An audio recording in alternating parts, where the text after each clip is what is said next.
اعوذ باللہ من الشیطان الرجیم بسم اللہ الرحمن الرحیم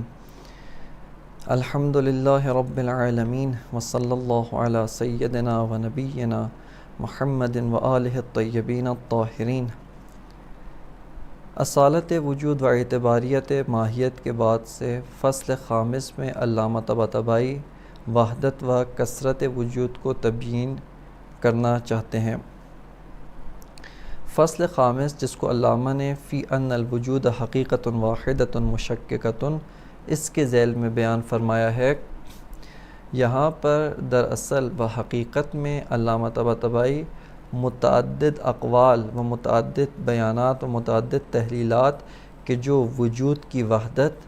اور وجود کی کثرت کے بارے میں ہیں، ان کو ذکر فرمائیں گے۔ اس سے پہلے کہ ہم محتوائے فصل کے اندر اور بعض مطالب کے جو علامہ نے اس فصل میں بیان فرمائے ہیں، بعض مطالب کے جو خارج از فصل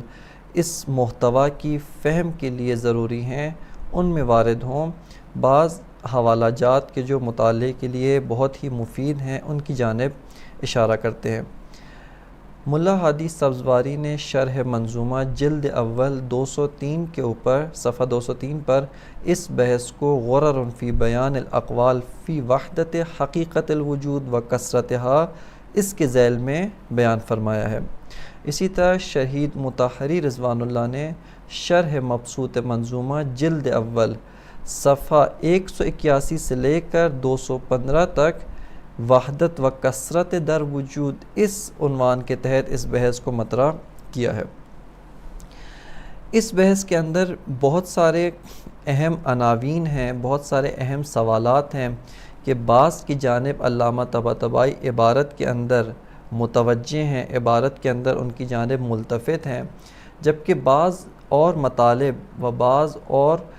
عناوین ہیں جن کو علامہ صراحت کے ساتھ عبارت میں ذکر نہیں فرماتے ہیں، لیکن اس فصل اور اس کے محتوا کی فہم کے لیے وہ مطالب چونکہ انتہائی ضروری ہیں، لہٰذا خارج از کتاب و مطالب خارج از کتاب کے طور پہ ان کو ذکر کیا جائے گا۔ سب سے پہلا مطلب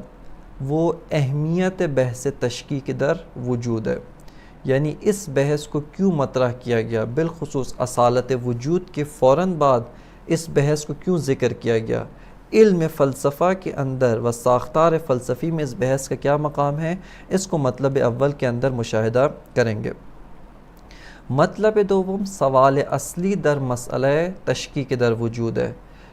اور وہ سوال کیا ہے؟ جمع بین وحدت و کثرت، کہ نظام ہستی میں وحدت اور کثرت تکوینی، وحدت تکوینی، ان کو ایک فیلسوف کس طریقے سے تحلیل کرتا ہے، کس طریقے سے ان کو جمع کر سکتا ہے، اس کی جانب اشارہ کیا جائے گا۔ مطلب سوم اقوال متعدد و اقوال مختلف دربار وحدت و کثرت در وجود۔ مطلب چہارم بحث تشکیک در وجود کا تاریخچہ، اس کی تاریخ کیا ہے، کس طریقے سے یہ مسئلہ علم فلسفہ میں شروع ہوا، کن کن بزرگان نے اس مسئلے کو پروان چڑھایا، اور آج یہ مسئلہ ہمارے سامنے کس شکل کے اندر اور کس محتوا کے ساتھ موجود ہے۔ مطلب پنجم فہم دقیق از تشکیک ہے، کہ جب تشکیک در وجود کہتے ہیں، جب تشکیک در وجود کو مطرح کرتے ہیں، اس تشکیک در وجود سے کیا مراد ہے، اس تشکیک در وجود سے ایک فیلسوف کیا ارادہ کرتا ہے، کس محتوا کو پہنچانا چاہتا ہے، اس کو مطلب پنجم کے ذیل میں بیان کیا جائے گا۔ مطلب ششم قول حق، جو علامہ طباطبائی اختیار کرتے ہیں مذہب مختار، اس کے اوپر علامہ کیا ادلہ لاتے ہیں، کیا دلائل ذکر کرتے ہیں، اس کو مطلب ششم کے اندر بیان کیا جائے گا۔ مطلب اول بحث تشکیک در وجود کی اہمیت، اس مطلب کی جانب ہم اس جہت سے بھی ملتفت ہو سکتے ہیں کہ مکتب حکمت متعالیہ کہ جو مکتب مشا، مکتب اشراق، ان سے جدا ایک مکتب سوم ہے، اس مکتب حکمت متعالیہ کی ہویت، اس کو وہ چیز جو دوسرے مکاتب سے جدا کرتی ہے، دوسرے مکاتب سے ممتاز کر کے ایک مکتب قرار دیتی ہے، وہ اصالت وجود کے بعد سے بحث تشکیک در وجود ہے. یعنی بحث تشکیک در وجود اصالت وجود کے بعد سے حکمت ملا صدرہ و حکمت مطالعہ کا سب سے اہم رکن ہے. لہٰذا اس جہت سے یہ بحث بہت ہی زیادہ اہمیت کی حامل ہے. ملا صدرہ علیہ الرحمہ نے اس رکن کی اساس پہ، یعنی تشکیک در وجود کی اساس پر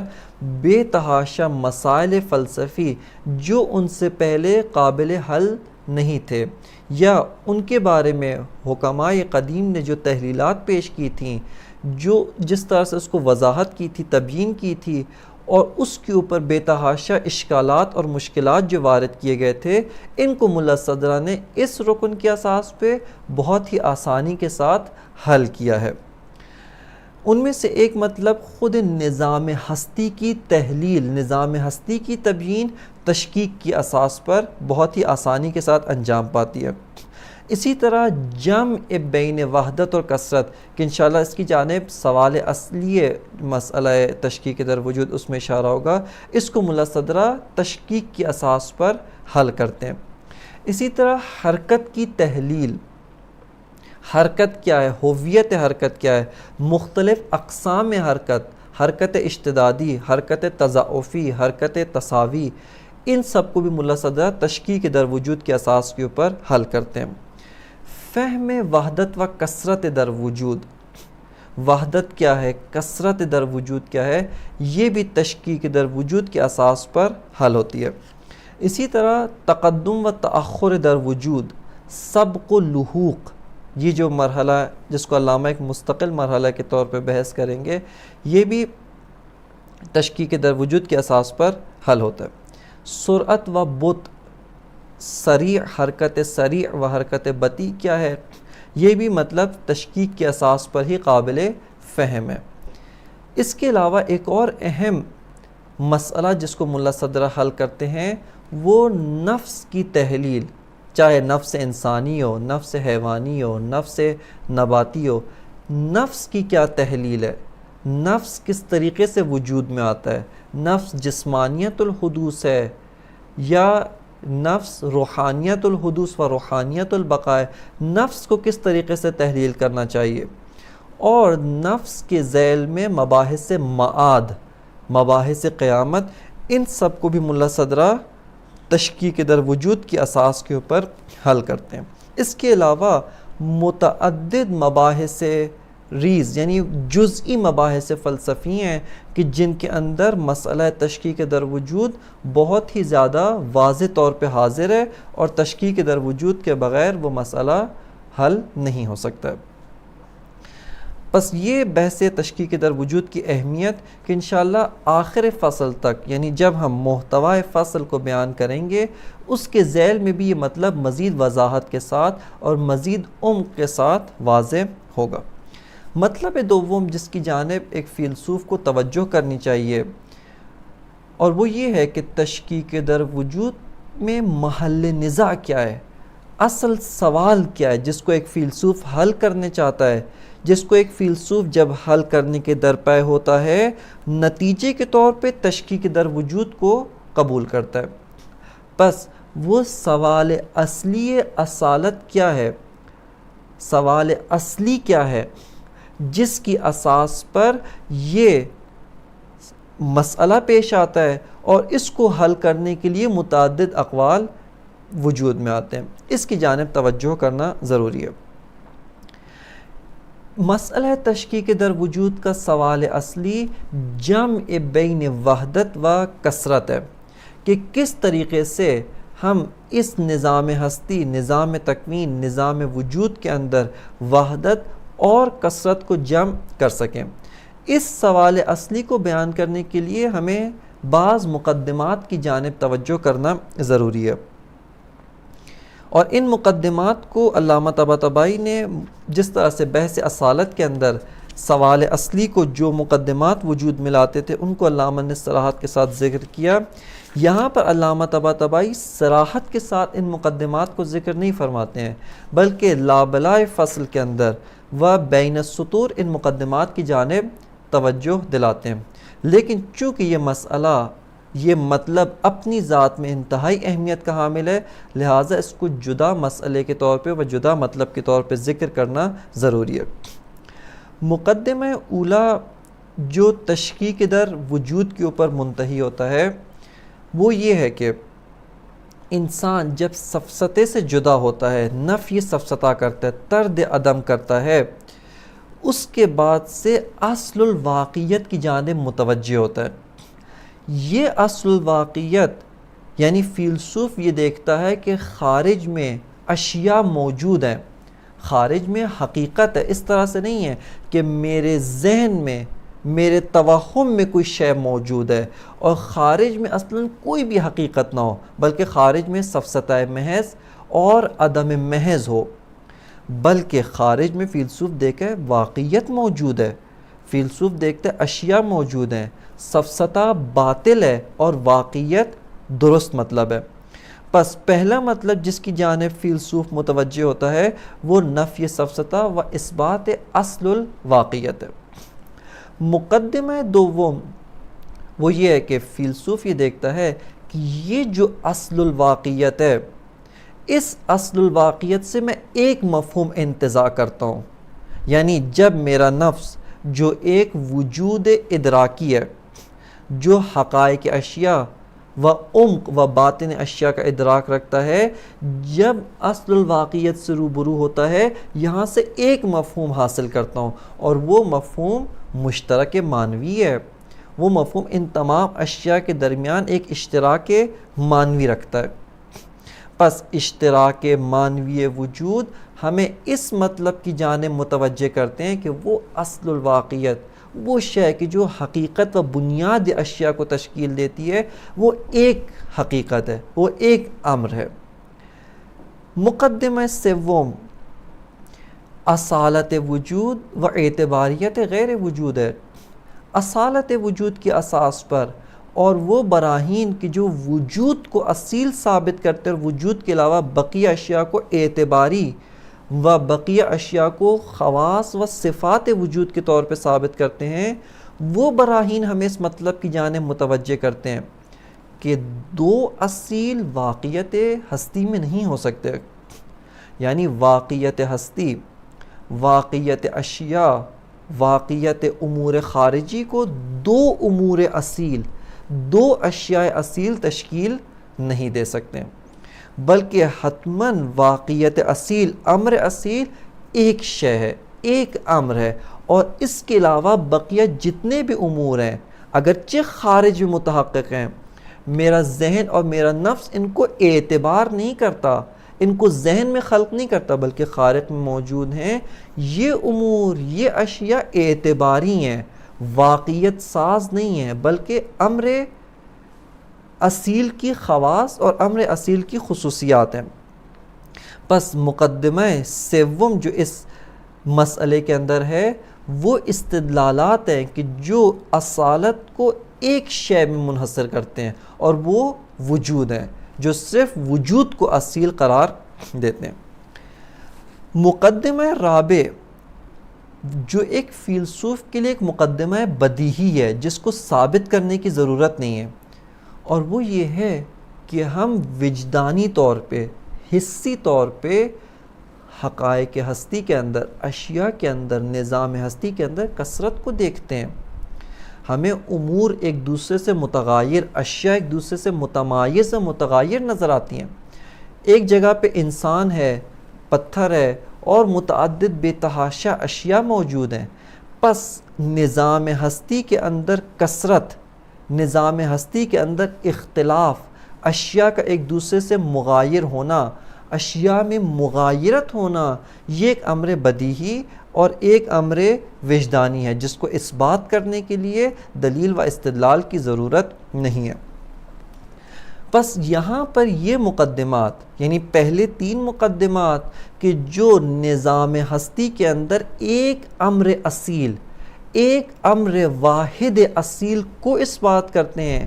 اور مقدمہ چہارم کہ جو ایک مقدمہ بدیہی ہے، ایک مقدمہ وجدانی ہے یا حسی ہے جس کو ہم محسوس طور پہ مشاہدہ کرتے ہیں،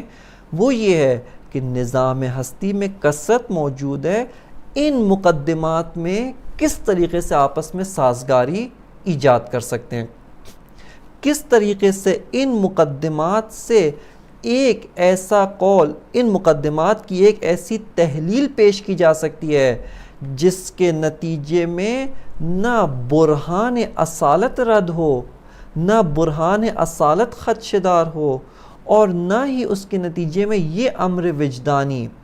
یہ امر مشہود و محسوس جو کثرات ہیں ان کا انکار لازم آئے۔ لہٰذا یہاں پر ایک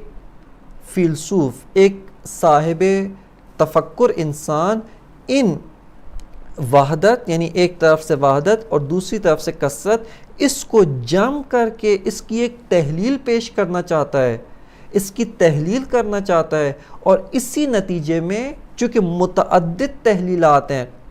متعدد تفاسیر کی گئی ہیں وحدت و کثرت کی، لہٰذا یہاں پر متعدد اقوال وجود میں آتے ہیں، اور متعدد اشخاص و متعدد مکاتب نے وحدت و کثرت کو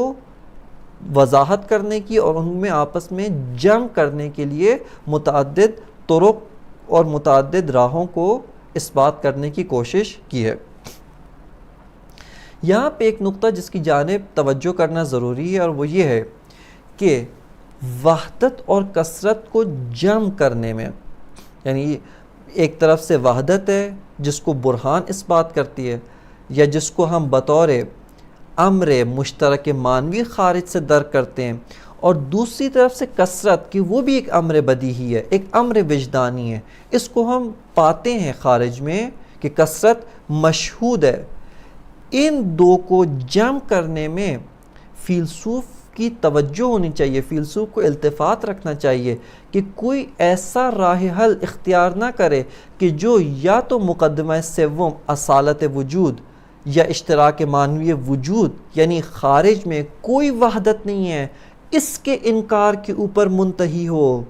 یا کثرات یعنی خارج میں کثرتیں موجود ہیں ان کے انکار کے اوپر منتہی ہو۔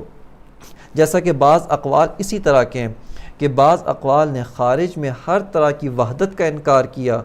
اصلاً خارج میں کسی جہت سے وحدت موجود نہیں ہے، یا بعض اقوال دیگر نے خارج سے کثرت کا انکار کیا اور کہا کہ جس کو ہم کثرت سمجھتے ہیں یہ حقیقت میں خارج میں کثرت نہیں ہے، بلکہ ہمارا ذہن کثرت ایجاد کرتا ہے، ہمارا ذہن کثرت کو تخیل کرتا ہے اور اس کو خارج کی طرف نسبت دے دیتا ہے، لہٰذا ہم سمجھتے ہیں خارج میں کثرت ہے، جبکہ خارج میں کسی بھی جہت سے کوئی کثرت موجود نہیں ہے۔ بس اس مسئلے کو حل کرنے میں اور اس مسئلے کی تحلیل و تبیین کرنے میں فیلسوف کو اس امر کی جانب متوجہ ہونا چاہیے کہ نہ تو برہان کا انکار لازم آئے، نہ تو مطلب عقلی دقیق برہانی جو مطابق با واقع ہے اس کے انکار کے اوپر منتہی ہوں، اور نہ ہی ہم کثرات کا محض انکار کریں اور کثرات کو ذہنی محض تخیلی قرار دیں اور خارج سے ان کا انکار کے اوپر منتہی ہوں۔ لہٰذا ان دونوں چیزوں کو جمع کرنا یہ اصل میں دشوار ہے، ایک کار فلسفی بھی یہی ہے اور ایک مسئلہ فلسفی بھی وحدت و کثرت کے اندر جمع کرنا ہے، اور جمع سالم، یعنی نہ تو مقدمہ برہانی و دلیل برہانی کا انکار لازم آئے اور نہ ہی مقدمہ وجدانی و مقدمہ بدیہی جو کہ کثرات ہیں ان کے انکار کے اوپر ہم منتہی ہوں۔ قول اول جو اس مسئلے کے اندر بیان کیا گیا، اگرچہ علامہ طباطبائی رحمۃ اللہ علیہ نے اس مسئلے کے ذیل میں صرف دو اقوال کو پیش کیا، ایک قول حکماء مشاء ہے اور ایک قول حکماء ایران ہے، ایران باستان، ایران قدیم جن کو پہلوین کہا جاتا تھا، ان کے قول کو علامہ طباطبائی نے پیش کیا، لیکن چونکہ اس مسئلے کے اندر متعدد اقوال ہیں،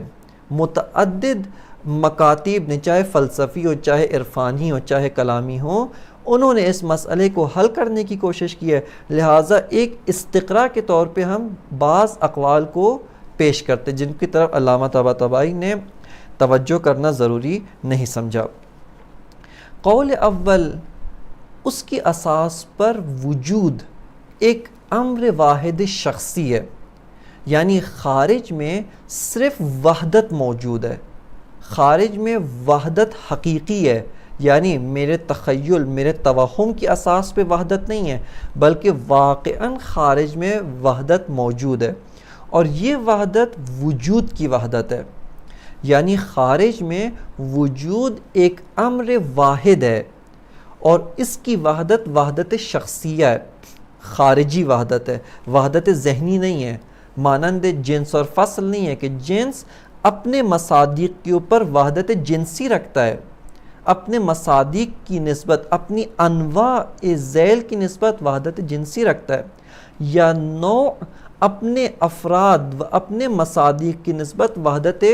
نوعیہ رکھتی ہے. لیکن ان دونوں کی وحدت ذہنی ہے. خارج میں جنس اور فصل وحدت جنسی نہیں رکھتے، خارج میں نوع وحدت نوعی برائے مصادیق نہیں رکھتی ہے، بلکہ ان دونوں کی وحدت ایک امر ذہنی، اگرچہ خارج میں اس کا منشا موجود ہے جس کی وضاحت انشاءاللہ بحث ماہیات اور جنس و فصل کے ذیل میں کی جائے گی. لیکن قول اول کی اساس پہ وجود کی وحدت ذہنی نہیں ہے،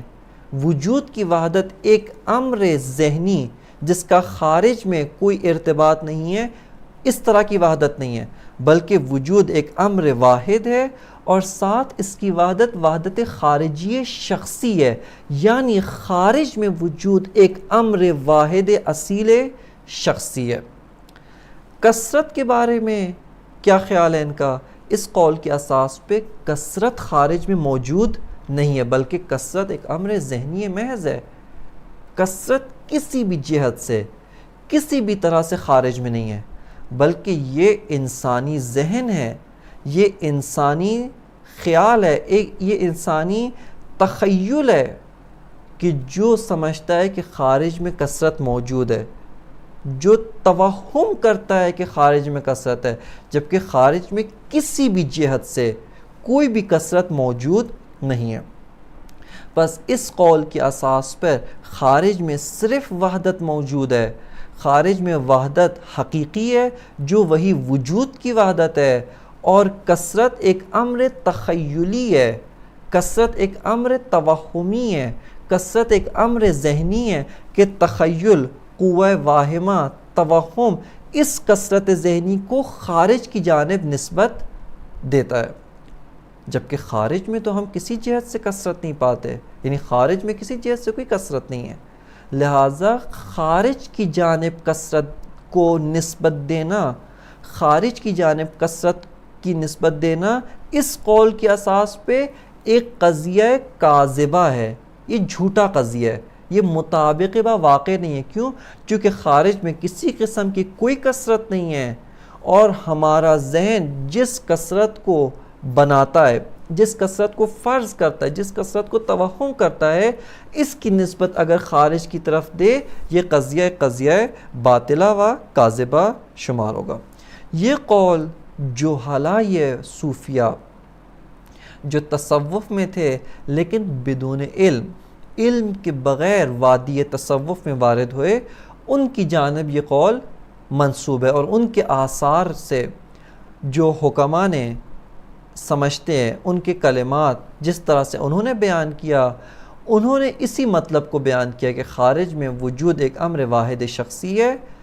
اور وحدت صرف وجود میں، جبکہ کثرت اصلاً خارج میں موجود نہیں ہے. یہ قول اول واضح البطلان ہے، یعنی اس کو بطلان کے لیے کسی دلیل کی ضرورت نہیں ہے. کیوں؟ چونکہ یہ قول مقدمہ چہاروں کے ساتھ صراحت کے ساتھ تضاد و تناقض میں ہے. اس قول کی اساس پر کثرت کسی جہت سے خارج میں موجود نہیں ہے، بلکہ کثرت ہمارے توہم میں ہے، کثرت ہمارے تخیل میں ہے، کثرت ہمارے ذہن میں جس کو ہم خارج کی جانب نسبت دیتے ہیں. جبکہ حقیقت مسئلہ یوں نہیں ہے. واقعاً و حقیقتاً نفس انسانی، میرا نفس واقعاً خارج میں کثرت کو محسوس کرتا ہے، خارج میں کثرت کو درک کرتا ہے. میں اپنے نفس میں علم حضوری ادراکی کے طور پہ متعدد احوال کو پاتا ہوں. میرے حالات مختلف ہیں. کبھی میرے نفس کے اوپر خوشی عارض ہوتی ہے،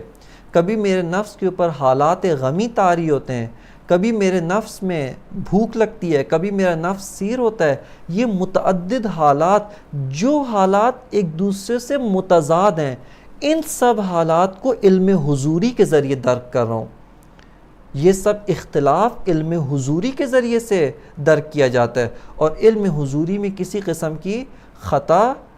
ممکن نہیں ہے. لہٰذا یہ قول واضح البطلان ہے. قول دوم کی اساس پر خارج میں کثرت بھی موجود ہے اور وحدت بھی خارج میں ہی موجود ہے. یعنی برخلاف قول اول جس کی اساس پہ وحدت خارج میں اور کثرت امر ذہنی محض ہے، اس قول کی اساس پر وحدت و کثرت دونوں خارج میں موجود ہیں. لیکن وحدت وجود میں، یعنی وجود ایک امر واحد شخصی ہے جو وحدت خارجی شخصی رکھتا ہے، لیکن اس وجود میں کسی قسم کی کثرت نہیں ہے. یعنی اس مطلب کی جانب دقت کریں، اس مطلب کی جانب توجہ کریں کہ اس قول کی اساس پر کثرت بھی خارج میں ہے، وحدت بھی خارج میں ہے، لیکن وحدت وجود میں ہے. وجود منشأ وحدت ہے، وجود منشأ اتحاد ہے. وجود کی وجہ سے خارج میں وحدت موجود ہے،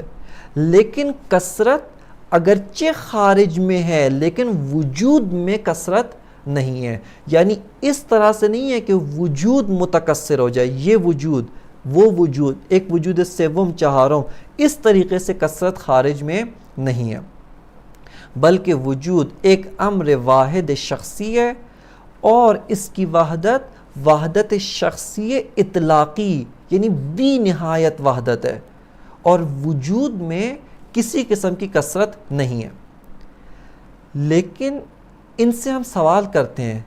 کہ کثرت آپ کے نزدیک خارج میں ہے لیکن وجود میں کثرت نہیں ہے، پس منشأ کثرات کیا ہے؟ اس قول کی اساس پر کثرت ظہور میں ہے. یہ وجود متنوع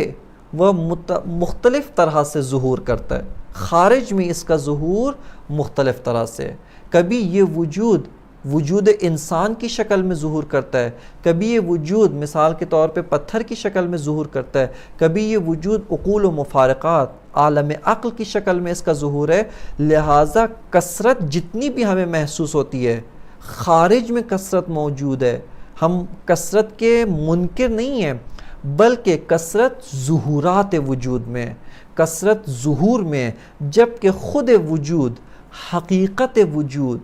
جو امر اصیل ہے وہ ایک امر واحد شخصی ہے. یہ قول محققین عرفاء ان کا قول ہے، جیسے جناب محی الدین ابن عربی اور ان کے شاگردان مانند جناب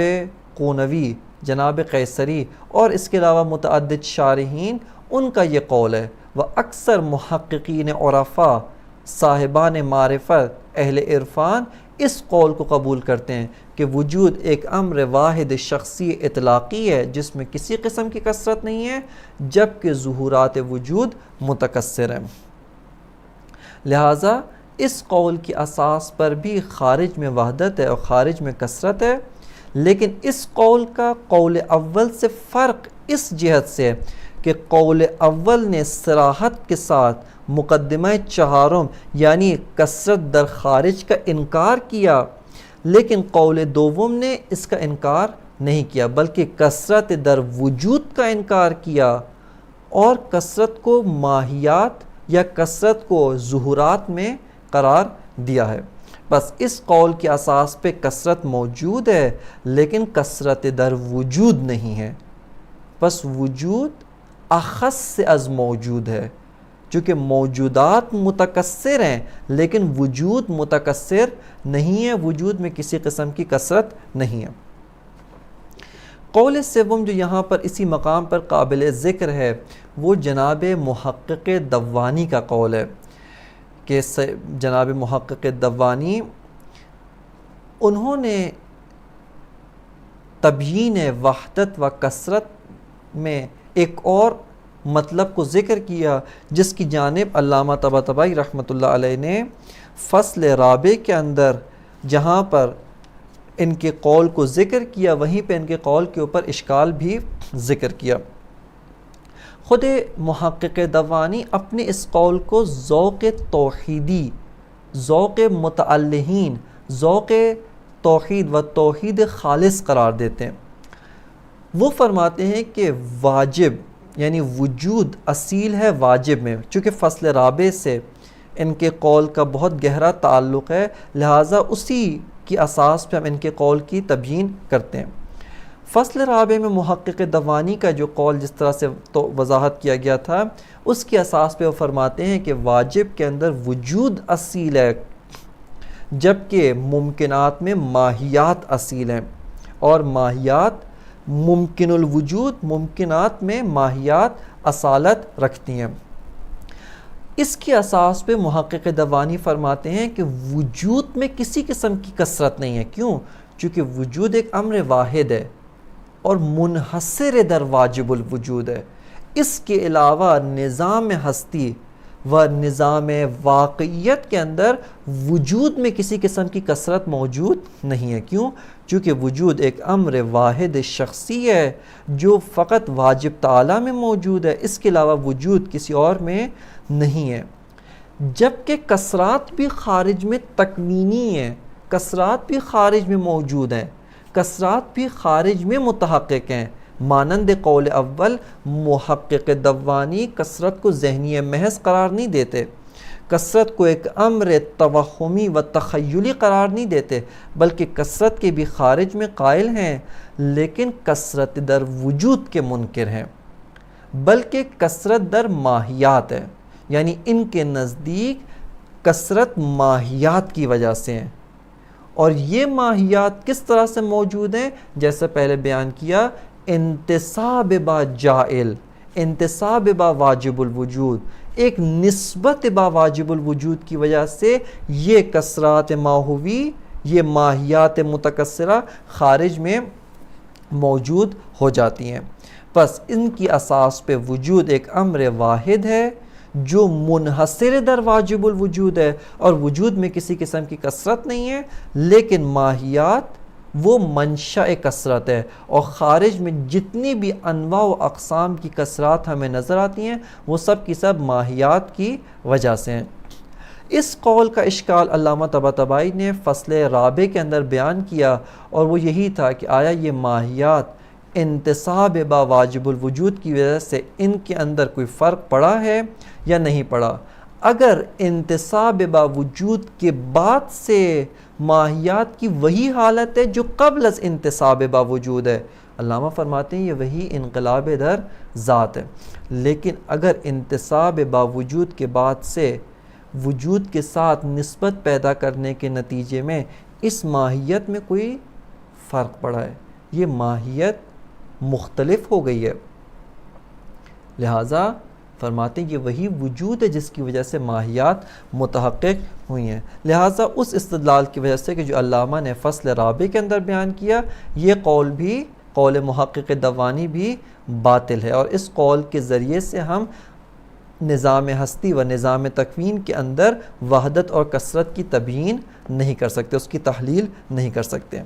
قول چہارم و قول رابع اس کی اساس پر خارج میں توجہ کریں۔ اب قول رابع یہ آ کر صراحت کے ساتھ وحدت کا منکر ہو جاتا ہے، یعنی قول چہارم و قول رابع کی اساس پر خارج میں کسی قسم کی وحدت موجود نہیں ہے، بلکہ خارج میں کثرت ہے، خارج میں صرف اشیاء متعدد، اشیاء متکثر، اشیاء متنوع موجود ہیں، لیکن ان میں کسی جہت سے وحدت موجود نہیں ہے۔ البتہ اس قول کی اساس پر یہ قول منسوب بے حکماء مشاء ہے کہ ان کے کلمات، ان کی عبارات، انہوں نے جو مباحث فلسفی کو مطرح کیا ہے اس کی اساس پر خارج میں وہ وحدت کے منکر ہیں، خارج میں وجود کو ایک امر واحد شخصی نہیں مانتے، خارج میں وجود کی وحدت کے منکر ہیں، بلکہ خارج میں کہتے ہیں کہ وجودات ہیں، خارج میں کثرت بے اندازے تکثر وجودات ہے، اور وجودات آپس میں ایک دوسرے سے کوئی تعلق نہیں رکھتے ہیں، یعنی ان وجودات کا ایک دوسرے سے کسی جہت سے کوئی تعلق نہیں ہے، بلکہ ان میں تباین بے تمام ذات ہے۔ یہ تمام ذات، جس طرح سے ہم کہتے ہیں مقولہ جوہر مکمل ذات تمام ذات کے ساتھ مقولہ کم کے ساتھ مختلف ہے، مقولہ کم تمام ذات کے ساتھ مقولہ کیف سے مختلف ہے، اسی طرح فرماتے ہیں یہ وجود انسان تمام ذات کے ساتھ وجود حجر سے مختلف ہے، اور ان دو وجودات میں کسی طرح کا کوئی اشتراک خارجی موجود نہیں ہے۔ ہاں البتہ ہمارا ذہن جب ان موجودات خارجی کی طرف متوجہ ہوتا ہے، موجودات خارجی کی جانب ملتفت ہوتا ہے، ہمارا ذہن ان سے ایک امر واحد انتزاع کرتا ہے، جو امر واحد وجود ہے، جو امر واحد مشترک معنوی وجود ہے، لیکن حقیقت میں خارج میں وجود ایک امر واحد اشتراکی نہیں ہے۔ پس یہ قول خارج میں وجود کی وحدت کا منکر ہے، اور خارج میں وجود کو امر متباین بتمام ذوات قرار دیتا ہے، لیکن وحدت ذہنی وجود کے قائل ہے کہ چونکہ وجود کا جو مفہوم ہمارے ذہن میں آتا ہے وہ اس وجود پہ بھی صدق کرتا ہے، اس وجود پہ بھی صدق کرتا ہے، اس وجود پہ بھی صدق کرتا ہے، لہٰذا مفہوم وجود ایک امر مشترک معنوی ہے، اور وجود وحدت ذہنی رکھتا ہے لیکن وحدت خارجی نہیں رکھتا۔ لہٰذا اس قول کے اساس پر وحدت خارجی وجود کا مکمل طور پہ انکار کیا گیا، جبکہ کثرت در وجود و کثرت موجودات کو بدیہی و بداہت کے طور پہ قبول کیا گیا۔ اس قول کو علامہ طباطبائی رحمۃ اللہ علیہ نے مفصل طور پہ ذکر کیا ہے، اور اس کو انہوں نے قول منسوب بحکماء مشاء قرار دیتے ہیں۔ اور اس قول کو کیوں حکماء مشاء نے اختیار کیا، ان کی کیا دلیل تھی، کیا استدلال تھا جس کی وجہ سے اس قول کو اختیار کرتے ہیں، اس کی جانب علامہ طباطبائی انشاءاللہ تعالی فصل کے اندر ذیل عبارت اس کی وضاحت کریں گے، کہ وہیں پر مزید تفصیل کے ساتھ حکماء مشاء کے قول کو بیان کریں گے ہم، اور اسی کے ذیل میں ان کا استدلال و ان کا برہان جو انہوں نے اس مطلب کے اوپر پیش کیا اس کو ذکر کریں گے، اور وہیں پہ علامہ طباطبائی رحمۃ اللہ علیہ اس قول کے اوپر جو اشکالات وارد ہیں،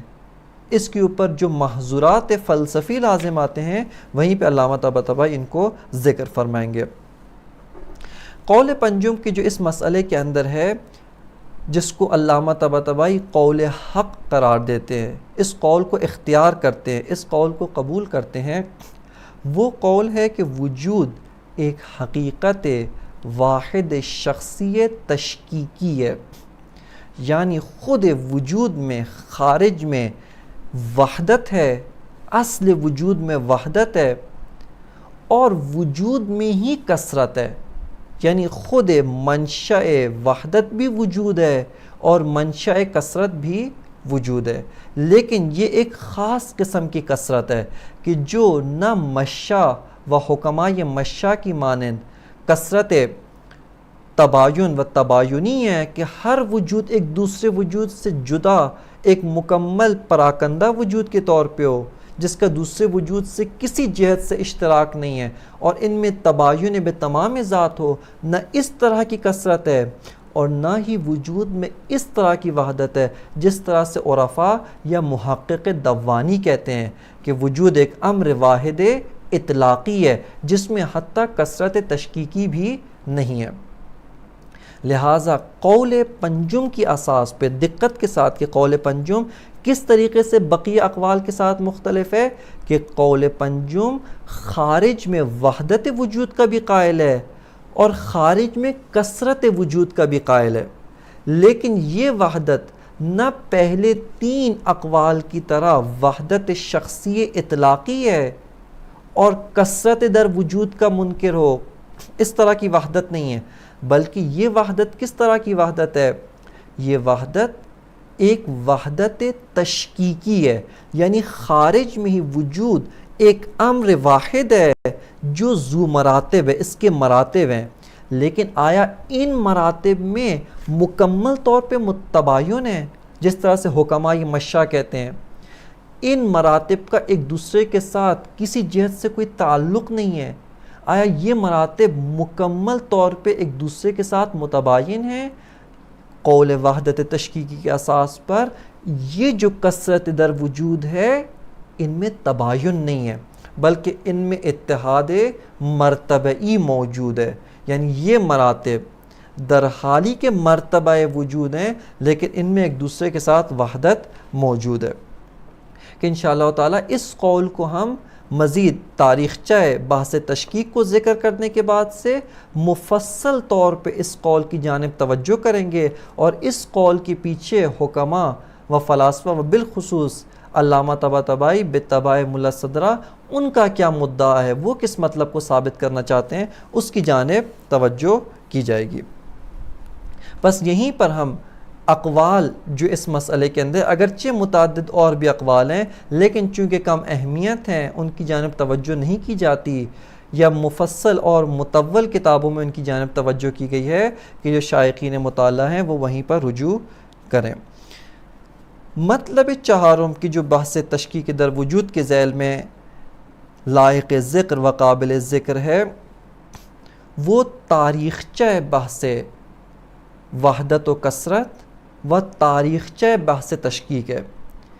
چونکہ بحث تشکیک ذیل تبیین وحدت و کثرت در وجود مطرح ہوئی، یعنی حکماء کیسے تشکیک کی جانب متوجہ ہوئے کہ حکماء اسلامی و فلاسفہ اسلامی انہوں نے وحدت در وجود کو اس بات کیا، کثرت در وجود کو بالبداہت و وجدانی طور پہ پایا، اب آ کر وحدت و کثرت کی تبیین کرنے لگے۔ اس تبیین وحدت و کثرت در وجود کے نتیجے میں ایک قول جو وجود میں آتا ہے، ایک قول جو حکماء نے پیش کیا وہ وحدت اصل وجود و کثرت طبقاتی و کثرت طولی تشکیکی در وجود ہے۔ پس اصل مسئلہ تشکیک در وجود کہ وجود ایک امر واحد تشکیکی ہے، یہ تبیین مسئلہ وحدت و کثرت در وجود اس منظر سے رونما ہوتا ہے، اس منظر سے یہ مسئلہ اور یہ قول وجود میں آتا ہے۔ لہٰذا جب ہم وحدت و کثرت در وجود کا تاریخچہ بیان کریں گے اسی کے ذیل میں ہی خود تشکیک کی بھی ایک طرح سے تاریخ بیان ہو رہی ہے کہ کس طریقے سے حکماء کن کن مراحل کو طے کرتے ہوئے تشکیک در وجود کی جانب متوجہ ہوتے ہیں۔ تاریخ کے لحاظ سے و تاریخچے کے لحاظ سے تشکیک در وجود کی بحث ایک قدیمی بحث ہے جس کی جانب حکماء مشاء مانند شیخ الرئیس بو علی سینا، جناب بہمنیار اور دیگر حکماء مشاء متوجہ تھے، لیکن انہوں نے تشکیک خارجی اشیاء تشکیک در وجود کو قبول نہیں کیا، یعنی در حالی کہ یہ مسئلہ تشکیک ان کے سامنے مطرح تھا، ان کے سامنے واضح تھا، لیکن بعض ادلہ و براہین کی وجہ سے انہوں نے تشکیک کو خارج سے انکار کیا و خارج میں تشکیک کے منکر ہوئے۔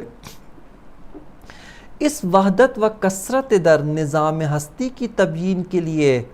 حکماء مشاء نے تین طرح کی و تین اقسام کی کثرت کو پیش کیا، یعنی خارج میں وحدت کے تو وہ منکر ہیں یعنی حکمائے مشاء کے نزدیک وجود ایک امر واحد خارجی نہیں ہے، بلکہ وجود کی وحدت ذہنی ہے، اور خارج میں وجودات ہیں، خارج میں حقائق ہیں جو متباین بے تمام ذات ہیں۔ ان حقائق متباین جن میں تباین ہے، ان میں کس قسم کا اختلاف ہے، کتنی طرح و کتنی انواع و اقسام کے اختلاف ہیں، اس کے ذیل میں حکمائے مشاء 3 طرح کے اختلاف کو ذکر کرتے ہیں کہ اس کی جانب پہلے کئی مرتبہ اشارہ ہو چکا ہے۔ ایک اختلاف ہے جس کو وہ کہتے ہیں کہ اختلاف بے تمام ذات ہے، ایک ہے اختلاف بے جزء ذات، اور تیسرا اختلاف بے عوارض خارج از ذات یا اعراض خارج از ذات، ان کے ذریعے اشیاء میں اختلاف رونما ہوتا ہے۔ اختلاف بے تمام ذات اس کا مصداق بارز جس طرح سے معقولات اولا جنس الاجناس ان کے اندر اختلاف ہے، جوہر تمام ذات کے ساتھ مقولہ کیف سے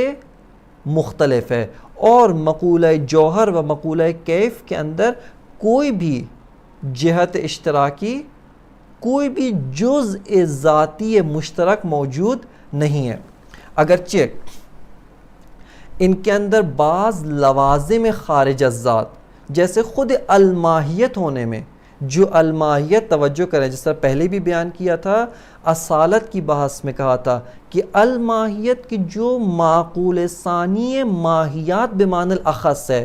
اس کے اندر جوہر و اعراض و کم و کیف اور دیگر جتنے بھی مقولات ہیں وہ سب شریک ہیں، لیکن الماہیت کسی بھی ماہیت کی ذات میں جزء ذاتی کے طور پہ داخل نہیں ہے، بلکہ ان جنس الاجناس ان کے لیے ایک لازم خارج از ذات ہے۔ بس الماہیت جیسے جوہر بھی ماہیت ہے، کیف بھی ماہیت ہے، کمیت بھی ماہیت ہے، کوئی یہ اشکال نہ کرے کہ یہ سارے کے سارے امور ماہیت ہونے میں شریک ہے، کیونکہ اگر یہ سارے کے سارے امور کے لیے ماہیت ایک جزء ذاتی ہو، اس صورت میں 10 مقولات نہیں ہوں گے، اس صورت میں 10 جنس الاجناس نہیں ہوں گی، بلکہ اس صورت میں ایک جنس الاجناس ہوگی، اور وہ وہی مقولہ الماہیت ہے جس کی 10 انواع و اقسام ہیں، جوہر، عرض اور دیگر جو اقسام اعراض ہیں۔ پس الماہیت کہ جو صفت ماہیات بمعنی الاخص ہے، وہ ان ماہیات بمعنی الاخص کے لیے جزء ذاتی نہیں ہے، ان کے لیے ایک جزء مشترک داخل در ذات نہیں ہے، بلکہ یہ سارے کے سارے مقولات، یہ سارے کے سارے جنس الاجناس تمام ذات کے ساتھ ایک دوسرے سے تباین رکھتے ہیں، اور ان میں کوئی بھی منشأ اشتراک ذاتی موجود نہیں ہے۔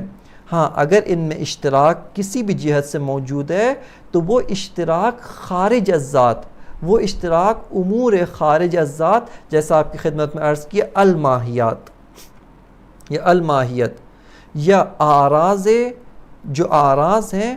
ان میں اشتراک خود عرض ہونے کی جہت سے کہ یہ عرض دوبارہ ایک مفہوم ذاتی برائے اعراض نہیں ہے، بلکہ ان اعراض کے لیے ایک مفہوم خارج از ذات ہے۔ پس یہ کثرت کی قسم اول ہے کہ جہاں پر ماہیات و اشیاء تمام ذات کے ساتھ ایک دوسرے سے متباین اور ایک دوسرے سے مختلف ہیں، اور اگر ان میں کسی بھی جہت سے وحدت پائی جاتی ہے، کسی بھی جہت سے ان میں کوئی جنبہ اشتراکی پایا جاتا ہے، وہ اشتراک خارج از ذات ہے۔ کثرت کی قسم دوم جو حکمائے مشاء نے قبول کی وہ کثرت پہ جزء ذات ہے، یعنی بعض ماہیات، بعض اشیاء ایک جزء ذاتی میں شریک ہیں، ایک جزء ذاتی میں دوسری ماہیات کے ساتھ اشتراک رکھتے ہیں، لیکن دوسرے جزء ذات میں اختلاف رکھتے ہیں۔ وہ جزء ذاتی جس میں ایک سے بیشتر، ایک سے زیادہ ماہیات شریک ہوں، اس کو جزء جنسی کہا جاتا ہے، جو منشأ اشتراک انواع الذیل خود، یعنی اس کے ذیل جتنی انواع ہیں ان کے لیے منشأ اشتراک بنتا ہے، در حالی کہ اسی وقت ان ماہیات کی ذات میں ایک جزء اختصاصی ہے جو انہی انواع کو دیگر اسی جنس کے ذیل میں موجود دیگر انواع کے ساتھ مختلف و متباین کرتا ہے، جس کو جزء فصلی کہا جاتا ہے یا فصل کہا جاتا ہے۔ پس تباین ببعض ذات یا تباین بجزء ذات کا معنی یہ ہے کہ یہ ماہیات ایک جزء مشترک کے اندر شریک ہیں جو جزء ذات ہے، اور وہ جزء جنسی ہے جو جنس ہے ان ماہیات کے لیے، اور ایک اور جزء دیگر میں تباین و اختلاف رکھتے ہیں جو جز فصل ہے، ان ماہیات کو ایک دوسری ماہیات سے جدا کرتا ہے۔ تیسری طرح کا اختلاف کہ جو حکماء مشاء نے قبول کیا وہ اختلاف بے خارج از ذات ہے، یعنی تمام ماہیات تمام ذات ماہوی میں ایک دوسرے کے ساتھ شریک ہیں، تمام ماہیات نہ بعض ماہیات، یعنی خارج میں بعض ماہیات جزء ماہوی ہونے میں تمام ذات ماہوی میں دوسری ماہیت کے ساتھ شریک ہیں، لیکن اعراض خارج از ذات کی وجہ سے ان میں اختلاف ہوتا ہے۔ جیسے ایک ہی نوع کے افراد، ایک ہی نوع کے اشخاص و ایک ہی نوع کے مصادیق تمام ذات ماہوی میں ایک دوسرے کے ساتھ شریک ہے۔ زید، بکر، عمر، خالد، یہ سارے کے سارے افراد ماہیت انسان ہونے کی ماہیت میں ایک دوسرے کے ساتھ شریک ہیں، لیکن عوارض خارج از ذات، جیسے مانند زید کالے رنگ کا ہے، اس کا رنگ یہ، اس کا قد یہ، اس کا وزن یہ، اس کا بیٹا، اس کا باپ ہے، ان اعراض خارج از ذات میں دیگر ماہیات کے ساتھ مختلف ہوتا ہے اور دیگر ماہیات سے اس کا تفاوت پیدا ہوتا ہے۔ پس حکماء مشاء کے نزدیک اشیاء خارجی میں تین طرح کی کثرت موجود ہے، یا کثرت بے تمام ذات ہے، یا کثرت بے جزء ذات ہے، یا کثرت بے خارج از ذات ہے۔ اس کے علاوہ انہوں نے کثرت تشکیکی کو پیش کیا، تشکیک در ماہیت کو پیش کیا، اور اس کو متعدد استدلالات کے ساتھ رد کرتے ہیں۔ ابو علی سینا نے متعدد استدلالات و براہین کے ساتھ کثرت تشکیکی ماہوی کو رد کیا اور اس کے وہ صراحت کے ساتھ منکر ہوئے، لہٰذا حکماء مشاء کثرت در نظام ہستی کو انہی تین کثرات، یعنی کثرت بتمام ذات یا جزء ذات یا خارج ذات کے اساس پر تبیین کرتے ہیں۔ اس کے بعد سے حکمت اشراق کی باری آتی ہے کہ وہ کس طرح سے کثرت کی تبیین کرتے ہیں اور نظام ہستی میں کثرت کی کس طرح سے وضاحت کرتے ہیں، کہ انشاءاللہ چونکہ وقت تمام ہے اس کو بعد والے درس کے اندر ملاحظہ و مشاہدہ کریں گے۔ وصلی اللہ علی سیدنا و نبینا محمد و آلہ الطیبین الطاہرین۔